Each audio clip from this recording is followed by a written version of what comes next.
Selamat siang teman-teman. Baiklah, saya akan mempresentasikan pelajaran yaitu penginjilan lintas budaya yang di dalam naungan Ibu Aslinawati. Baik, di sini saya akan menjelaskan tentang misi Protestan dan perkembangan gereja di Cina.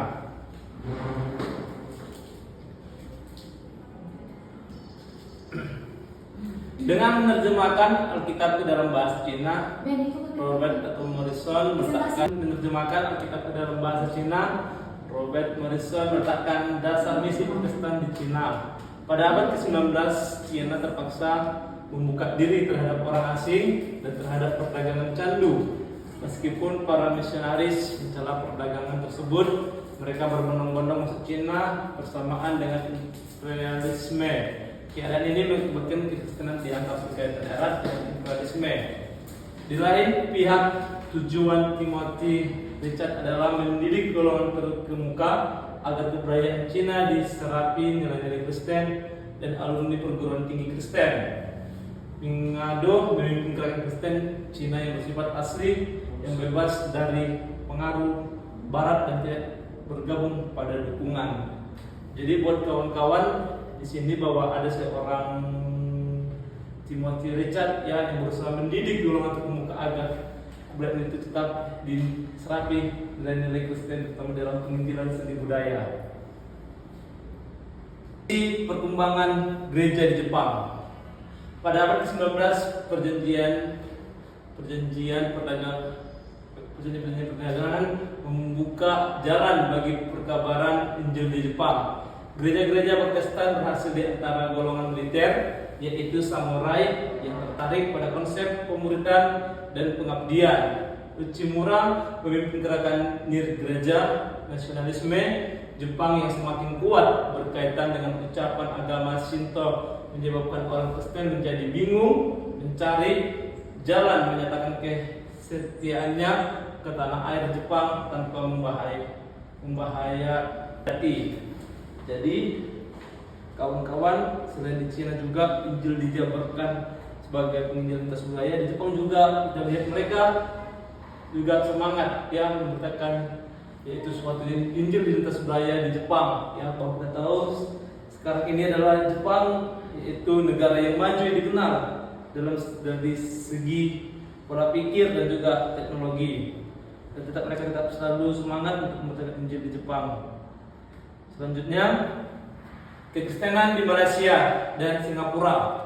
Pendudukan Jepang pada masa Perang Dunia II mendorong baik perkembangan kepemimpinan asli maupun ekumene, gerakan ekumene dan gerakan pertumbuhan gereja serta pembaharuan rohani. Singapura dinyatakan negara sekuler berdasarkan kebebasan beragama sehingga lebih terbuka dengan akibat gereja bertumbuh pesat. Jadi tadi selain di Cina dan di Jepang, di Malaysia juga mereka dan di Singapura mempunyai yaitu ya perkabaran Injil yang sangat bertumbuh dalam gereja masing-masing. Selanjutnya, kekristenan di Filipina. Sejarah gereja Filipina harus dipahami dalam konteks pengaruh kuat Amerika, masalah-masalah ekonomi yang semakin meningkat, masa diktator militer tahun 1972 sampai 86 dan pemberontakan kaum mayoris serta kaum Islama di Filipina merupakan negara Katolik. Gereja-gereja Protestan bertumbuh pesat pada tahun 1970-an dengan pekabaran Injil secara agresif yang bertumbuh pada gereja lokal. Jadi selain di Singapura juga, di Filipina dan Amerika juga mereka mempunyai seorang ya dengan pekabaran Injil sejak tahun 1970-an. Selanjutnya, misi Protestan dan perkembangan gereja di India. Misi Protestan masuk India bersama dengan negara Inggris sehingga dia terlepas dari corak imperialisme. Meskipun pemerintah Inggris bersikap netral terhadap agama, orang Kristen kebangsaan India mempunyai peranan yang menentukan dalam gerakan pertobatan massal.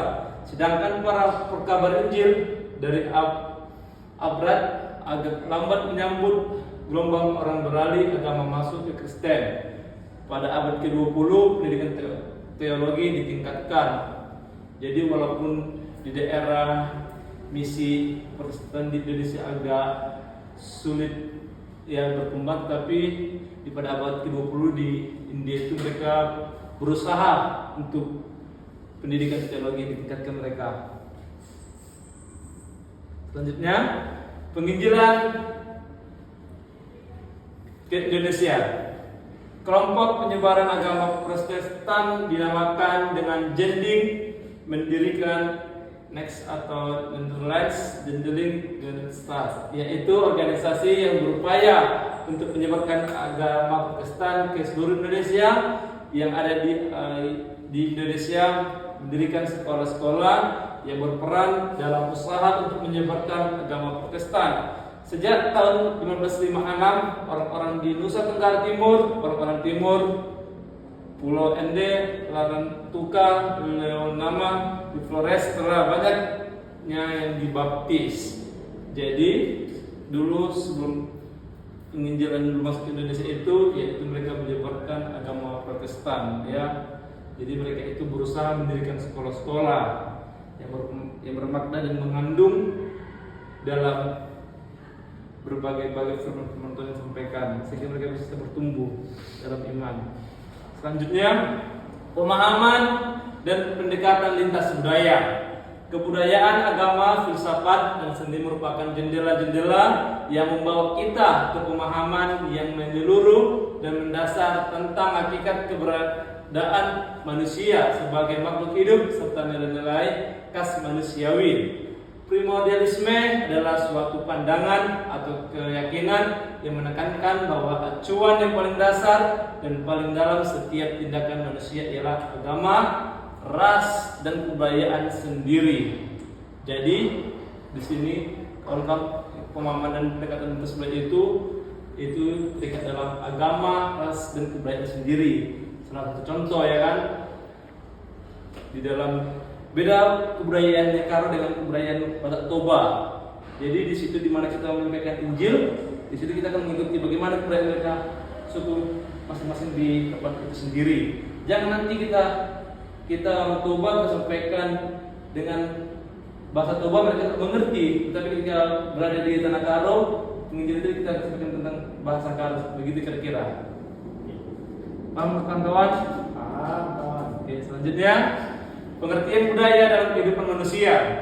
Budaya atau kebudayaan berasal dari bahasa sengketa, yaitu budahaya, yang merupakan bentuk jamak dari budihi atau budia atau akal.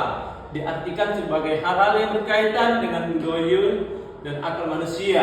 Kebudayaan merupakan urusan semua manusia, bukan urusan kalangan tertentu saja. Pengertian kebudayaan menurut para ahli, menurut Jochen Jaringrat, pengertian kebudayaan adalah keseluruhan manusia dalam kelakuan dan hasil yang harus didapatkannya dengan belajar, dan semua itu tersusun dalam kehidupan masyarakat. Jadi sebelum kita menyampaikan di penginjilan tersebut itu kita harus dapat dulu belajar, ya, karena dalam menyampaikan penginjilan itu atau penyampaikan Injil itu kalau kita nggak belajar kita tidak akan mengerti, ya. Sama juga pepatah mengatakannya, kalau kita tidak bertanya kita akan tersesat di jalan. Jadi kalau kita menyampaikan firman Tuhan itu tidak tersesat, kita harus belajar dulu lebih mengerti. Selanjutnya, menurut ilmu sosial dasar adalah suatu ilmu pengetahuan yang mempelajari masalah-masalah sosial yang ada di dalam sebuah masyarakat, yang bertujuan agar dapat memberikan pengetahuan dasar dan pengertian umum tentang konsep-konsep yang dikembangkan untuk mengkaji masalah manusia dengan menggunakan pengertian-pengertian atau fakta konsep teori yang berasal dan berbagai bidang ilmu pengetahuan keahlian dalam ilmu sosial. Jadi sebelum juga kita firman Injil firman Tuhan itu kepada masyarakat, kita juga harus mempunyai juga itu fakta dalam kehidupan kita, ya, ataupun dinamakan hidup baru, ya. Karena dengan kita bersaksi kepada mereka itu akan meyakinkan, ya, bahwa kita itu dipanggil dan untuk dipilih untuk memberitakan firman Tuhan kepada orang yang belum mengenal Tuhan. Manusia dan budaya. Kebudayaan secara jelas menampakkan kodrat manusia dari berbagai suku, bangsa dan ras. Tanpa budaya maka manusia tidak dapat melangsungkan hidupnya secara manusiawi. Jati diri manusiawi sosial bervariasi, daerah masyarakat yang satu kepada masyarakat yang lain. Jadi buat nanti kawan-kawan kalau mau penginjilan, jangan cuma di Batak Toba aja, Batak Karo aja, jangan ya. Jadi sama kita hal itu, ketika kita menantikan berkat Tuhan kan, kita kan tidak mengecil. Nah, jadi kita juga menurut firman Tuhan itu jangan cuma satu suku aja, tetapi berbagai suku dan bangsa. Ya, biar kita nanti bagaimana kita bisa melihat bahwa dari contoh itu kita bisa melihat bahwa ada satu jiwa yang kita menangkan dalam kuasa Tuhan. Amin. Selanjutnya, unsur-unsur budaya. Setiap kebudayaan punya beberapa unsur dasar. Unsur kebudayaan ini yang akan memenuhi kehidupan manusia secara individual dan secara keseluruhan dalam suatu kelompok masyarakat tertentu. Yang pertama, kepercayaan. Kepercayaan berupa pandangan-pandangan atau interpretasi atau kepercayaan, anggapan atau keyakinan bahwa sesuatu yang dipercaya itu benar, ya. Jadi buat para hamba Tuhan juga kalau ingin memberitakan Injil itu yakinkan dulu ya bahwa Injil itu adalah bisa hidup dan bertumbuh dalam iman kita masing-masing ya. Jadi kalau kita nggak yakin dengan yang kita sampaikan, bagaimana mungkin masyarakat Injil itu mereka dengan yakin kan begitu. Yang pertama itu kita harus yakinkan dulu ya. Pertama sebelum meminta firman kita harus minta dulu kuasa Tuhan dengan cara kita berdoa. Selanjutnya, keyakinan dan kepercayaan adalah sesuatu sikap yang ditunjukkan oleh manusia saat ia merasa cukup tahu dan menyimpulkan bahwa dirinya telah mencapai kebenaran. Karena keyakinan merupakan suatu sikap, maka keyakinan seorang tidak selalu benar atau keyakinan semata bukanlah jaminan kebenaran, dan kemajuan dan perubahan masyarakat tergantung pada usaha dan kerja keras manusia. Jadi percaya diri itu betul, tapi sadar diri itu lebih sangat betul ya. Jadi kita memang harus apa dulu? Harus pertama percaya diri, kedua sadar diri kan begitu. Ya, betul. Oke. Ya. Oke. Nilai yang menjelaskan apa yang harus terjadi. Nilai itu luas, standar kebenaran yang harus dimiliki, yang diinginkan dan yang layak dihormati meskipun mendapat pengakuan. Nilai-nilai pun jarang ditaati oleh siapa anggota masyarakat. Nilai budaya adalah seperangkat nilai-nilai yang disepakati dan tertanam dalam suatu masyarakat, lingkup organisasi atau lingkungan masyarakat yang telah mengakar pada kebiasaan kepercayaan.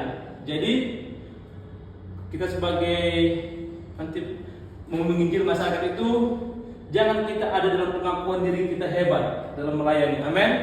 Tapi kita akui bahwa dengan kuasa Tuhan kita bisa dipakai kemana-mana untuk memberitakan Injil dan kita bisa jadi sumber berkat bagi setiap orang. Amin. Itu maksudnya ya. Selanjutnya, norma dan sanksi. Norma adalah aturan khusus atau peraturan tentang apa yang harus dan apa yang tidak harus dilakukan oleh manusia. Norma mengungkapkan bagaimana harus manusia seharusnya berperilaku atau bertindak.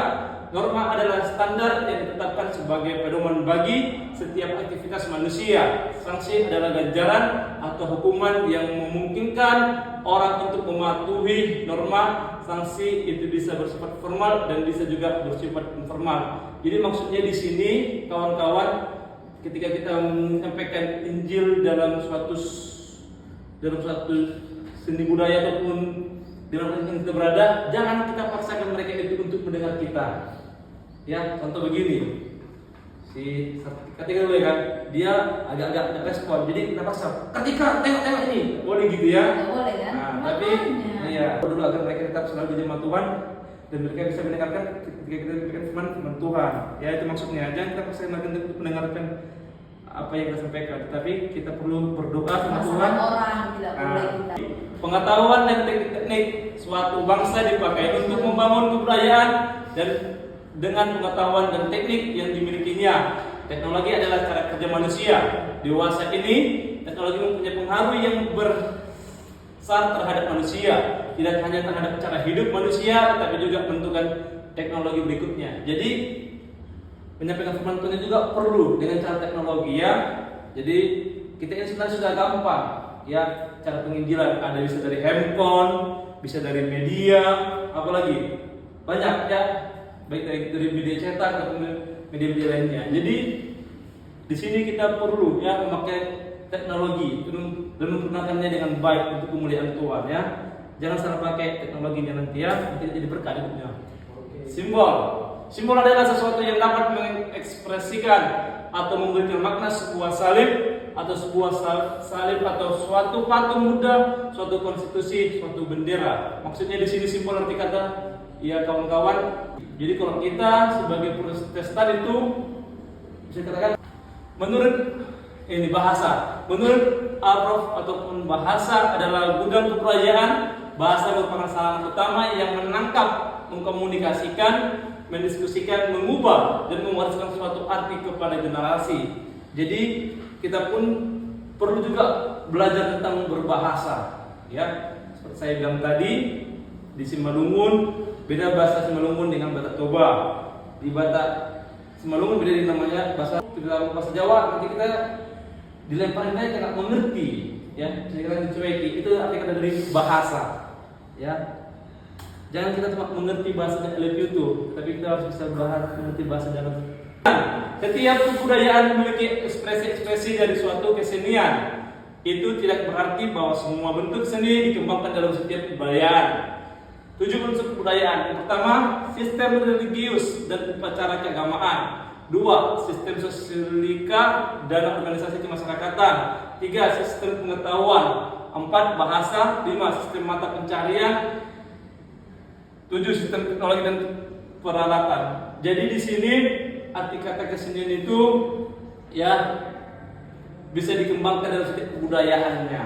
Ya, tapi di sini dalam kita menyampaikan Injil itu tidak perlu kita mengetahui berapa dana untuk kita terima, begitu kira-kira ya. Tapi jika penginjilan lintas budaya, sosiologi agama. Menurut Kamus Besar Bahasa Indonesia, agama adalah sistem yang mengatur tata keimanan, kepercayaan, dan peribadatan kepada Tuhan yang Maha Kuasa, serta tata kaidah yang berhubungan dengan pergaulan manusia dan manusia serta lingkungannya. Sosiologi adalah suatu kajian ilmiah tentang kehidupan masyarakat manusia. Jadi penginjilan lintas budaya ini adalah sesuai dengan kita bergaul ataupun kita komunikasi di dalam kalangan masyarakat, ya. Jadi kalau kita nggak tahan uji untuk menginjili orang-orang pemabuk, jangan coba kita injili ya, nanti bisa jadi bahaya. Tapi kalau memang budaya, manusia, masyarakat dan kebudayaan berhubungan secara diatik. Ketiganya berdampingan dan saling berhimpit, saling menciptakan dan meniadakan. Ketika seorang manusia hidup dalam masyarakat, ia senantiasa menganggap dirinya sebagai bagian penting dalam masyarakat tersebut. Jadi di sini relasi antara agama dan budaya itu jangan sering kita beranggap sebagai penting itu dipentingkan dalam masyarakat, ya. Itu tidak boleh. Tapi kalau mereka mengurung kita tak apa-apa datang kepada mereka. Itu maksudnya. Dasar Alkitabiah penginjilan lintas budaya. Dasar Alkitabiah adalah Kisah 1 ayat 8. Tetapi kamu akan menerima kuasa kalau Roh Kudus turun ke atas kamu, dan kamu akan menjadi saksiku di Yerusalem dan di seluruh Yudea dan Samaria dan sampai ke ujung bumi. Setiap budaya mempunyai kekasnya masing-masing yang berbeda satu sama yang lain. Di sini maksudnya itu ke seluruh Yudea itu ya sampai ke ujung bumi, maksudnya itu arti kata bisa kita sampaikan. Injil itu tidak ada matinya, ya. Itu tetap selalu kita kabarkan dengan baik, ya, kabar Tuhan Yesus. Bahwa dengan Injil mereka bisa bertumbuh dalam iman dan mereka bisa mengerti kekristenan di dalam Injil itu maksudnya, ya. Udah, Bu?